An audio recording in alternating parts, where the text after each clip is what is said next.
ચાલો મિત્રો નમસ્કાર। તો આપણે અત્યારે પહોંચી ગયા છીએ મહુવા આંગણે, બરોબર। તો સ્વામિનારાયણ ભગવાનનું જે આપણે 9 દિવસનું આયોજન છે તો ભવ્યથી ભવ્ય, બરોબર। તો આ રીતે અહીંયા આપણે સ્વામિનારાયણ ભગવાનના મંદિરને અત્યારે પ્રાણ પ્રતિષ્ઠા નિમિત્તે જે આયોજન થયું હતું 9 દિવસનું, એની અંદર અત્યારે આપણે મંદિરના તમને હું દર્શન કરાવીશ અને મંદિર જે કામ જે ચાલી રહ્યું છે, તડામાર તૈયારીઓ છે, તો એની અંદર જે કેવી કામગીરીઓ છે એ તમને બતાવશું અને અહીંની સંપૂર્ણ માહિતી અત્યારે જે કામ જે 9 દિવસનું આયોજન થયું હતું એ મંડપનું પણ કામ અત્યારે જે ખોલવાનું અને બધું તમામ સામાન જે ભેગો કરી રહ્યા છે। તો આ રીતે આયોજન થયું હતું ભવ્યથી ભવ્ય મહુવાના આંગણે, બરોબર। તો મિત્રો આપણો વિડીયોની અંદર નવા હોય તો લાઇક, શેર અને સબસ્ક્રાઈબર કરજો, તો જેથી કરીને તમને સંપૂર્ણ માહિતી મળે અને પ્રથમ વિડીયો તમારી સુધી પહોંચે એવી મારી આશા છે। તો વિડીયોની સાથે બન્યા રહેજો। તો ચાલો મિત્રો, તો આપણે અત્યારે જે તમને હું આપણે સ્વામિનારાયણ ભગવાનની જે અહીંયા કથા 9 દિવસનું આયોજન થયું હતું એ ભવ્યથી ભવ્ય થયું હતું। તો અત્યારે આપણે અહીંયા મંદિરની મુલાકાતે આવેલા છીએ, તો તમે વિડીયોની સાથે બન્યા રહેજો, તો તમને હું મંદિરની માહિતી જેટલી આપને મળે એટલી મેળવશું અને જે મંદિરની અંદર જે કામગીરી ચાલી રહી છે તો એ રીતે તમને મંદિરની કામગીરી પણ હું તમને બતાવીશ, બરોબર। તો વિડીયોની અંદર બન્યા રહેજો। તો આ રીતે આપણે મંદિરની અંદર કામગીરી જે ચાલી રહી છે તો એ આપણે સ્ટેપ બાય સ્ટેપ જોતા રહેજો। ચાલો મિત્રો। તો ચાલો મિત્રો, તો અત્યારે જે આપણે મહુવાના આંગણે ભવ્યથી ભવ્ય ભગવાન સ્વામિનારાયણ ભગવાનનું મંદિર, જે વિશાળ જગ્યાની અંદર જે આ મંદિર છે, તો તમે અવશ્ય તમે અહીંયા આવી અને તમે ભગવાન સ્વામિનારાયણ ભગવાનના દર્શન કરી અને પાવન થજો। તો આ રીતે અહીંયા ભવ્ય મંદિર બનાવેલું છે, 9 દિવસનું અહીંયા જોરદાર આયોજન થયું હતું। તો આ રીતે અહીંયા આવી અને ભગવાનના દર્શન કરી અને પાવન થજો। તો વિડીયોની સાથે બન્યા રહેજો, તો આ રીતે આપણે બતાવશું।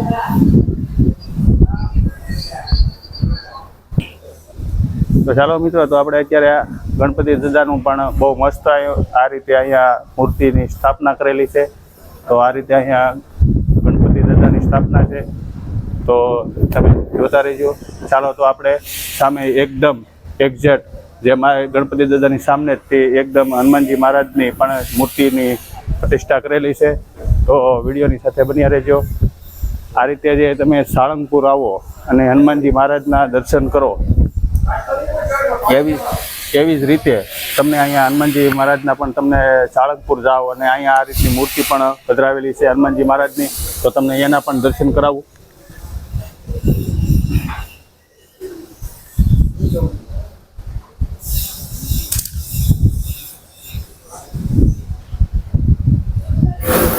તો જો મિત્રો, તો આ રીતે હનુમાનજી મહારાજ જે સાળંગપુર હનુમાનજી મહારાજની જે મૂર્તિ છે એ જ રીતે છે અહીંયા।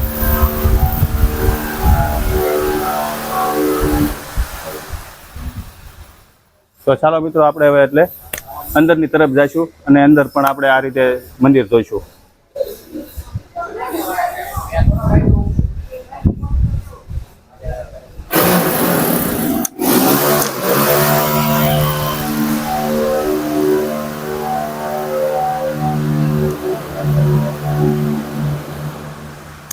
તો જો મિત્રો, આ રીતનું અહીંયા કંડાર કામથી જે ભગવાન સ્વામિનારાયણ ભગવાનની મંદિર જે બનાવેલું છે, નોખી નોખી આકૃતિઓ અને જે મંદિરની વચ્ચોવચ્ચ એકદમ છે, તો તમે એક ફેરી અવશ્ય આવી અને મંદિરની મુલાકાત કરજો। તો આ જ રીતે અહીંયા વિશાળ મંદિર છે, ભગવાન સ્વામિનારાયણ ભગવાનનું મંદિર। એક ફેરી અહીંયા આવશો તો તમને આનંદ થશે અને તમારા જીવનની અંદર કંઈક એમ અનુભૂતિ થશે કે મંદિરની અંદર દર્શન કરતાં જ તમારા મનની અંદર ઉત્સાહ અને ઉમંગ જાગશે અને તમારા નવા વિચારોથી તમે પરિપૂર્ણ થશો, બરાબર। તો આ જ રીતે તમે મંદિરની અંદર મુલાકાત કરજો।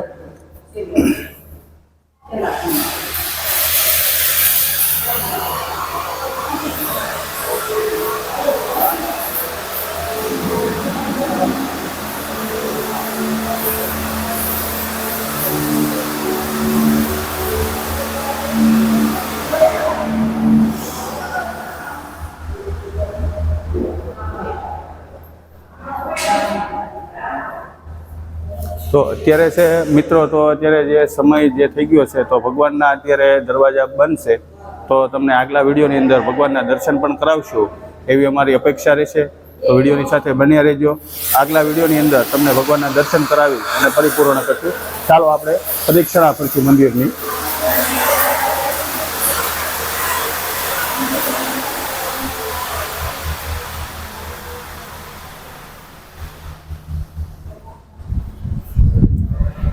આ રીતે અહીંયા વિશાળ જગ્યાની અંદર જે સંત આશ્રમ કહેવામાં આવે છે, તો ત્યાં સંતોના ઉતારા હોય છે. તો આ રીતે દૂર દૂરથી મહેમાનો જે અહીંયા આવી અને રાતવાસુ પણ કરે છે, એવી વ્યવસ્થા પણ કરેલી છે અહીંયા. તો આ રીતે મવાના આંગણે ભવ્યથી ભવ્ય ભગવાન સ્વામિનારાયણ ભગવાનનું મંદિર બહુ વિશાળ જગ્યાની અંદર છે. તો તમે અવશ્ય એક ફરી આવી અને ભગવાનના દર્શન કરી અને પાવન થજો. તો આ જ રીતે તમને સંપૂર્ણ માહિતી આ રીતે મંદિરની હું તમને બતાવી રહ્યો છું. તો આ જે મંદિર જે છે ને કલાકૃતિક બનાવેલું છે અને કંડાર કામ પણ તમે જોવો એક ફરી તમને એમ થાય કે ભાઈ નહીં, ભગવાનના દર્શન કરવા અવશ્ય જવું જોઈએ મવાના આંગણે. તો આ રીતે અહીંયા તમે આવજો.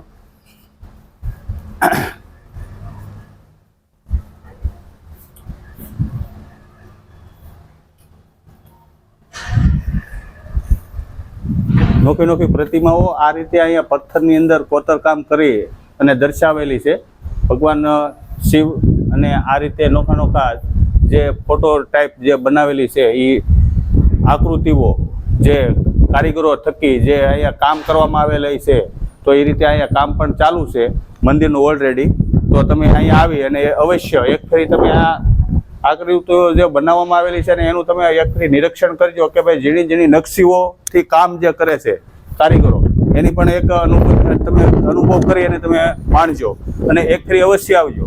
મવાના આંગણે જે આ વિશાળ મંદિર જે બનાવેલું છે ને હું તમને દેખાડું, જે નજર પહોંચે નહીં ત્યાં સુધી એની એમ તમે ટોચ છે આ રીતે છે. અને નોખી નોખી કલાકૃતિ મૂર્તિઓ જે છે ભગવાન સ્વામિનારાયણ ભગવાનના જે જીવન ચરિત્રથી માંડી જે કાંઈ સ્વામીઓ જે આપણે જે થઈ ગયા છે હાલની અંદર, એની નોખી નોખી મૂર્તિઓ પ્રતિમાઓ પાછળના ફરતી એક એક સાઈડ મૂકેલી છે.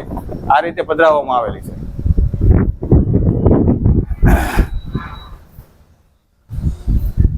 અને જો તમે હું જે દેખાડી રહ્યો છું એ સુબી ઉપર જો એ રીતની અહીંયા જે આકૃતિઓ અને કંડાર કામ કરી ઝીણી ઝીણી નકશીથી જે તમે જોવો તો અનુભવ થાય, મજા આવશે. એક કરી આવી ભગવાન કૃષ્ણ ભગવાન અને અર્જુનનું જે અહીંયા એક વિશાળ મોટી સુબીની અંદર આ રીતે કોતરકામ કરવામાં આવેલું છે. અર્જુન છે અને ભગવાન કૃષ્ણ ભગવાન પણ છે ને એને જે દીક્ષા અને જે પાઠ છે શીખવી રહ્યા છે એવી અહીંયા આકૃતિઓ પણ અહીંયા લગાડવામાં આવેલી છે.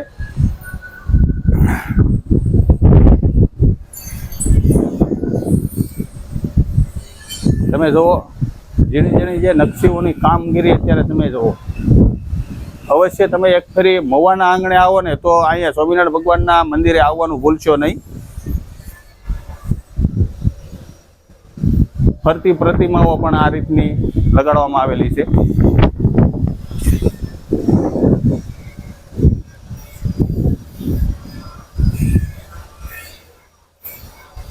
અને આ જે 9 દિવસનું આયોજન થયું હતું ને એ અત્યારે આ મંડપને આ બધું આવું આ રીતનું આયોજન અહીંયા થયું હતું.